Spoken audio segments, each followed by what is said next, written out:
Do you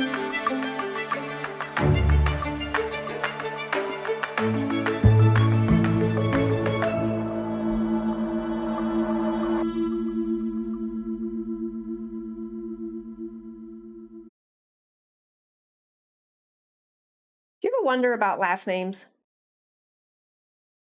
I do. I wonder how someone got their last name, where it came from, where did it originate? Why were they given that name? You could guess. I mean, you could assume, make up some elaborate story. But at the end of the day, most of us don't really know where our last names originated from. Unless you come from, lineage that had been around for centuries or were very prominent, well-known figures. But in general, I don't think we really know. I can't say that I am curious enough to research all the last names, but I'm still curious. So that's what we're going to talk about in this week's episode. It's last names. This story is about a family whose last name changed forever after the Civil War. But the funny thing about this story is that the family always knew that there was some action that made their last name today what it is, but they never really knew why. Several stories have been told over the years, very dramatic and heroic stories. But at the end of the day, it wasn't all that dramatic. But the thing that's incredible about this story is, one, we're able to trace back exactly where that change happened and why. And two, that it literally changed an entire family's last name for over 5 generations and going. Hi, this is Sarah, and you're listening to another episode on Ladies First, Not Really. This is the story of Margaret Kightlinger and her fight for survival during the war, after the Civil War, in order to take care of her family, her children, and herself. This is her story. Margaret Kightlinger was born Margaret Allen in 1841. She married a man named Jesse Kightlinger in 1858, and they lived in Crawford, Pennsylvania. And at some point lived in Warren County, Pennsylvania, although it's unknown when they shifted. Jesse was born in 1838, and at the age of 21, he joined the 145th Infantry Regiment from Pennsylvania to go and fight for the Union during the war. He enlisted as a private and remained in that rank for his duration. So August 20, 1862, he probably went into town, signed his name on the paper on the table, and that was it. Off he went. So Margaret, a young wife, young mother of 2 children, her son Lorenzo and her daughter Viola Eva, were left at home to take care of themselves. We don't have much information about where they lived, what their home life was like. Did they have a farm? We don't know. But what we do know is that in 1860, Jesse was listed as a laborer. So they were not well-to-do. They were the common folk who were generally poor and did not have a lot of money or a lot of land or status. So Margaret is at home with her children, surviving during the war, as most women did. There wasn't much that they could do at the time other than just try to take care of all the work, minus an extra body to help out, pray for the safety of their loved ones, and unfortunately, like many others, have to fend for themselves when the troops came knocking at their door to take over their homes as headquarters, hospitals, perform amputations in their bedrooms. There have been accounts of just piles of limbs being out in people's front yards because the troops would take what they could and they would make camp where they wanted. If you had silver or anything of value, they would take it. They would take your livestock. They would eat your crops. And you were just left there to watch it all happen. And once they left, you were left destitute. There were not a lot of professions that were available to women during that time. Most women were raised for domestic life, and that's what they did. Farming, taking care of the family, children, cooking, so forth. So outside of that, you were destitute and starving and trying to figure out a way to survive. Now, we can't say that happened to Margaret.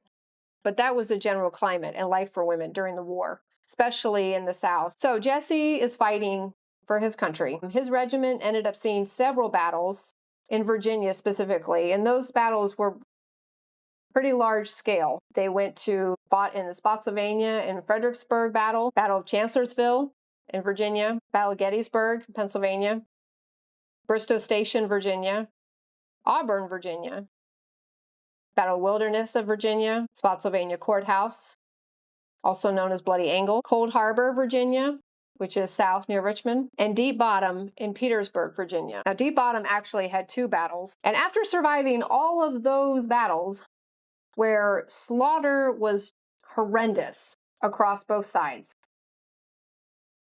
Jesse ends up becoming wounded on August 14th in 1864, towards the end of the war, in Petersburg during the Second Battle at Deep Bottom. He was shot in the leg. It was eventually amputated, and he died from his wounds. Now let's take a step back. Most of the soldiers who died during the Civil War either died from disease, hypothermia, or they died from bacteria infections called gangrene. And if you were wounded with a gunshot wound, most of the time you would have that limb amputated because they didn't have antibiotics back then. Surgery was hard. They were already doing it on wooden tables in someone's barn. And 2, they didn't have any way to treat it without it becoming infected. Unfortunately, amputations caused infection and people eventually died anyway. So it was not a guaranteed cure, and you can imagine using the same saw to cut off one limb and throw on the next one. It was horrendous conditions. But for Jesse specifically, being shot in the left leg wasn't bad enough. From Petersburg, the nearest hospital was Campbell Hospital in Washington, D.C. Now, if you're not familiar, that is approximately 130 miles north of where Petersburg is. So they would have loaded him up on this wagon ambulance pulled by horses, and up a dirt road, 130 miles he would have gone. This wagon, as it's rocking back and forth, feeling every rock it runs over. He eventually gets up to Campbell Hospital, and he ends up dying on October 7th, 1864. Funny enough, the family story that had been passed down from generations was that he died in Libby Prison, which was in Richmond, Virginia, and it was a prison for Union soldiers captured, and it was a horrible prison. So I think maybe for the family, being shot in the leg wasn't heroic enough, wasn't as exciting. So anyway, that was the story, but we have now proven that that is not true, and he was just shot in the leg. So back to Margaret. Jesse dies, and he eventually is buried at Arlington National Cemetery, where he still is today. Margaret is still up at home in Pennsylvania, probably now wondering what she's going to do. I can imagine her feelings as a woman. She was only married a few years, so she probably felt like she was robbed of that time with him. But then also, what does she do? She's at home. She's got 2 kids. She can't just go pick up a job and start working to earn some money. And we don't know what her life situation, I mean, he was a laborer again, so I'm sure he didn't make very much. What does she do?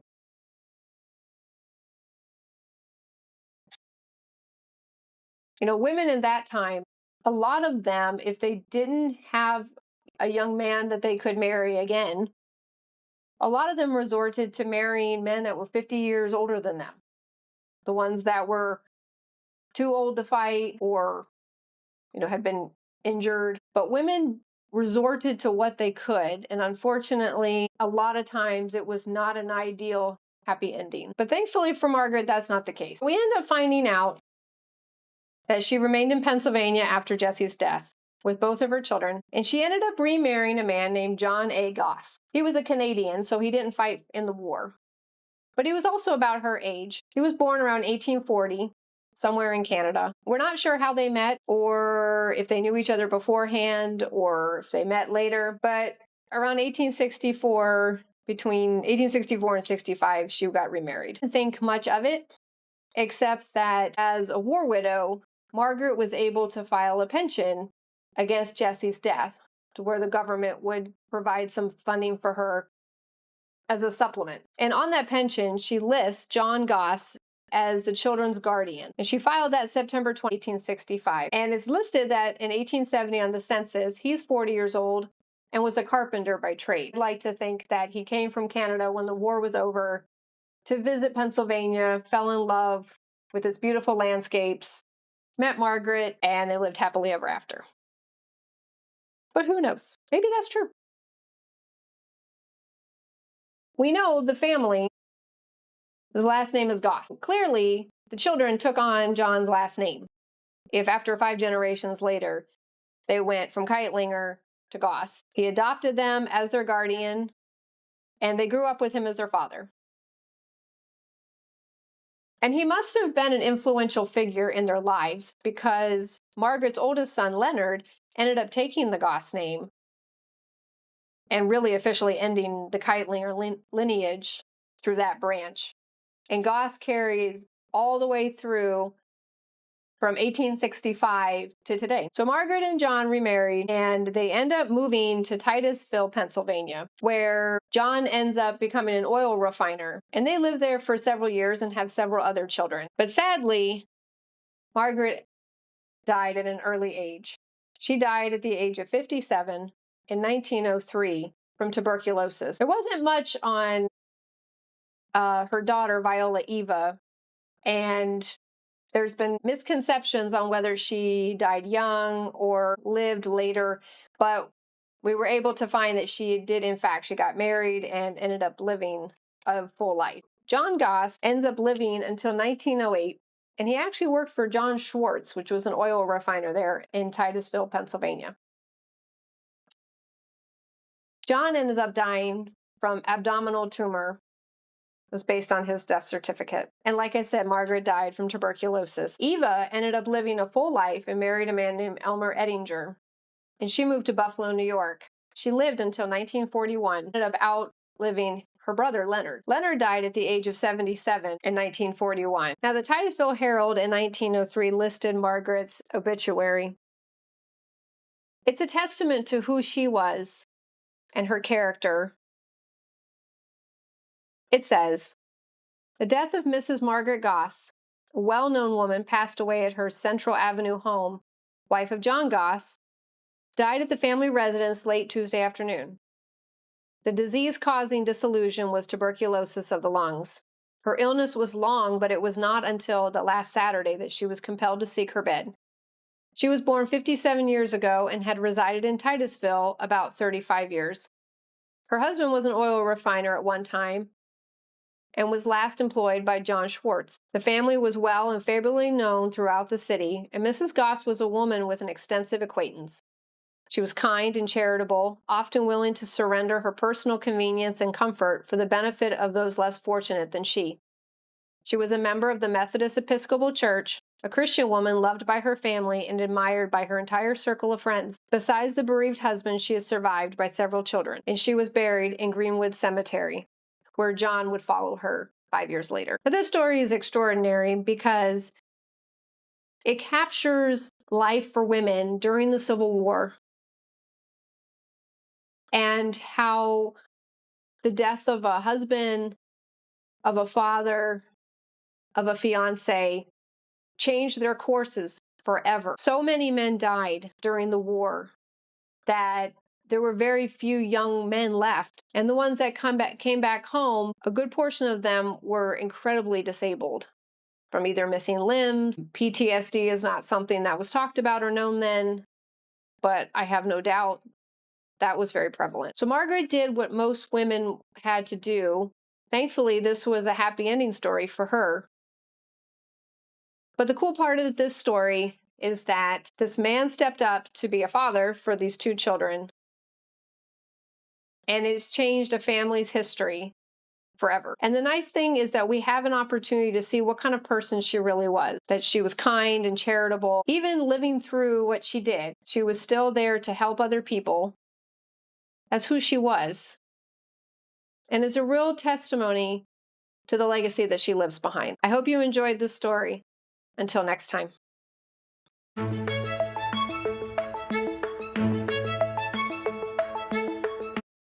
For more information, visit my blog at rebelliouscorsets.com.